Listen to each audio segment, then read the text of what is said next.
All right, welcome class to lesson 7 in unit 5.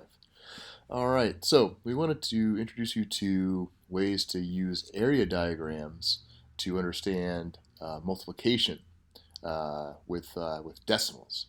So this first activity here we're going to go through quickly in class, but I wanted to explain it to you here in case you miss it. So these involves whole numbers, right? We're not into decimals yet, but we wanted to see how this works. So if you wanted to find the area of a rectangle that is 24 units by 13 units, there's 3 different ways to do that here. Now, of course, we could do 24 times 13, and we could just work out on the side and we get the area.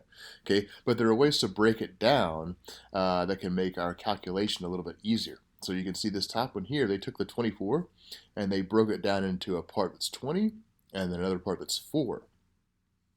And they took the 13 and broke it down into a part that's 10 and a part that's 3. Now, this is helpful. The reason why they chose 20 and 10 is because these numbers are easier to work with, right? They end in 0, they're multiples of 10, so it's going to be easier to multiply them to figure out what the answer is. So if we break down 24 into 20 times 4, now what we're doing is we're going to take 20 times the 10, in this case, because we broke the 13 down into 10 and 3, and that's easy to do because 2 times 1 is 2, and then there's 2 zeros. So we just put 2 zeros at the end. It's 200. Okay, and then we have the 4 from 24 times 10. 4 times 10 is 40, right? And we can take the 3 from 13 times 20 and get 60, and the 3 times the 4 and get 12. And we could put all these parts together at the end. We just add these all together at the end. This is something that I use for mental math. I just do this in my head. I'm not actually drawing a diagram, but I'm breaking it down into numbers that are multiples of 10, like 20 and 10 here. Okay, you don't have to break both numbers down, though. You can break down just one. You can see here they didn't break 24 down, but they broke the 13 down into 10 and 3. 24 times 10 is still easy enough. It's still 240, just 24 and add a 0. And then 3 times 24 is 72. And then so they'd add those two up, right? And then over here, they broke down 24 into the 20 and the 4, but they left 13 as it is. Okay, and they still were able to multiply. So these are just ways to understand exactly what's happening when you're multiplying two numbers. Okay, so that's important to be aware of. All right, on the next slide, they show you a couple different ways to calculate the same two numbers. Okay, both of them are correct. I think this is the way that most of us are familiar with. So most of us, when we do this, we would do 3 times 4, we would get 12. So we'd have a 2, and then we carry the 1 up here, right? And then we do 2 times 3 and get 6 plus 1, that's the 7. And then we'd have our 0 here. 1 times 4 is 4, 1 times 2 is 2. That's what most of us would do, but over here is another way to do it that is also correct. You can see what they're doing here is they are taking 3 times 4 to get 12, but they're doing 3 times 20 to get 60. That's the same thing that happened over here. 3 times 20 to get 60 right here. Same idea, they're just doing it in this diagram here. And they're doing 4 times 10, because if they break this down into 13 and 3, or into 10 and 3, 4 times 10 would be 40, right? And then you'd have 20 times 10, which would be 200. So that's just another way to break it down. So it may help to look at this and just see if you can make sense of it. If you'd like more clarification, I can give it to you. But it is true that this answer right here, this process is totally fine, and it's what we use a lot. All right, we skip 4, skip on to 5.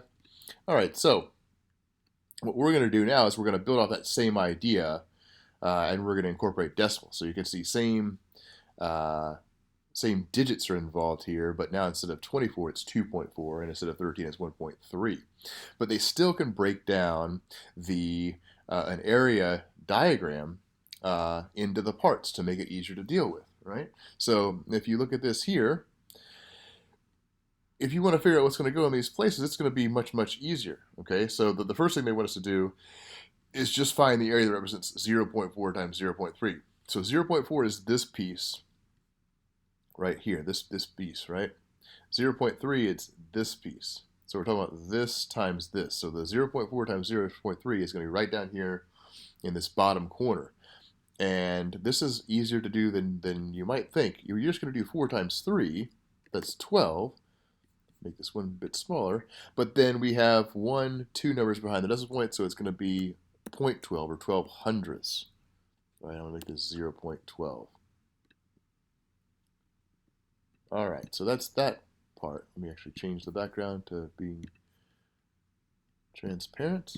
Okay, so that's that part. But now they want us to go ahead and fill in the rest. Okay, this is 2 times 1. All right, 2 times 1, that's 2.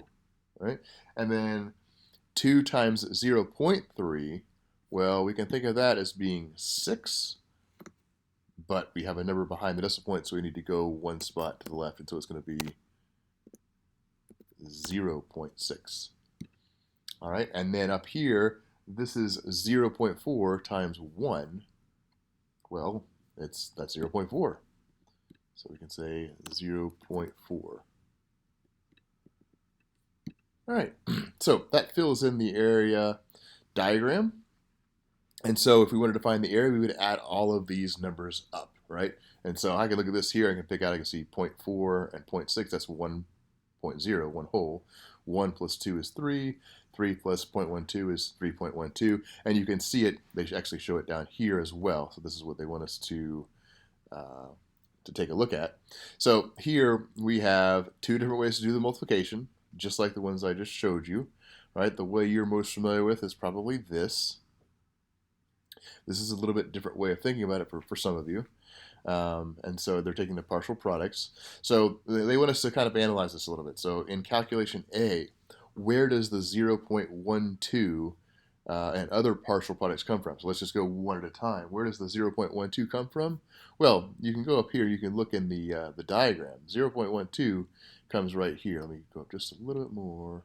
Okay, it comes from the 0.4 times 0.3, right? And then the other partial products, the 0.6, well, we can look up here. It's this one. So it comes from 0.3 times 2. And the 0.4, we can see here, it comes from 0.4 times 1. And the 2 comes from 2 times 1, right? So just a different way of thinking about multiplication. Both of these are correct. You don't have to do this way if you're not comfortable with it. And you don't have to do this way if you're not comfortable with it. Just make sure that whichever way you use, you are doing the correct calculations, that you understand what you're doing. Okay, so we get here, we see that in each calculation, why are the numbers below the horizontal line aligned vertically the way that they are? Well, there's a couple of different ways to think about it. You could say that the numbers are lined up so the digits in the same place value are aligned. So like, for example, the 1 and 0.12, the 6 and 0.6, and so on, right? So they're all kind of lined up. And then another way to think about it is that the numbers are lined up so we can easily add like base 10 units. Okay, so that's a couple different ways to think about it. Number 3, find the product of 3.1 times 1.5 by drawing and labeling an area diagram. I'm making this into an optional bonus. Okay, you can put it down here in this little box, which I'm going to stretch out and make a little bit bigger here in a second. So if you want to do a diagram and you want us to check it out, we will check it out. All right, for number 4, show how to calculate 3.1 times 1.5 using numbers without a diagram. So this is the more efficient way to do it.